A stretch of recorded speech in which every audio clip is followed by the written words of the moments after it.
Terima kasih Anda kembali menyaksikan Aceh hari ini. Saudara, jajaran TNI Polri menggelar apel pasukan pengamanan kunjungan Presiden Republik Indonesia Joko Widodo di Provinsi Aceh. Sebanyak 4.500 personil gabungan dikerahkan untuk mengamankan kunjungan kerja kepala negara tersebut.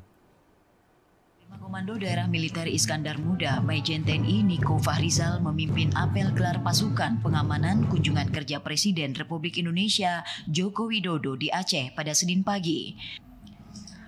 Apel gelar pasukan yang dilaksanakan di Lanut Sultan Iskandar Muda, Blang Bintang Aceh Besar ini bertujuan memastikan kesiapan satuan tugas pengamanan, Satgas PAM, VVIP, baik personel, material maupun sarana pendukung lainnya.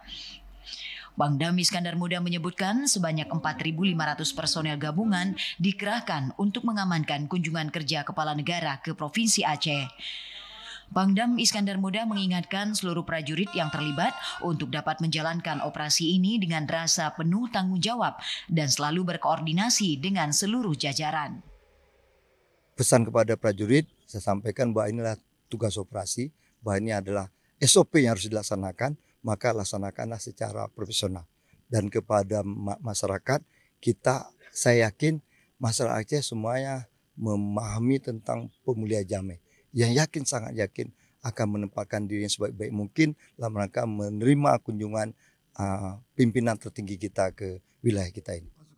Presiden Joko Widodo dijadwalkan akan berkunjung ke Aceh Selasa 15 Oktober 2024. Kunjungan kerja Presiden Joko Widodo jelang akhir masa jabatannya itu antara lain meresmikan beberapa proyek strategis nasional seperti Gedung Anak Muda Aceh Unggul Hebat atau Amanah di kawasan industri Aceh Ladong dan Impres Jalan Daerah atau IJD Jalur Blang Bintang Krung Raya Aceh Besar.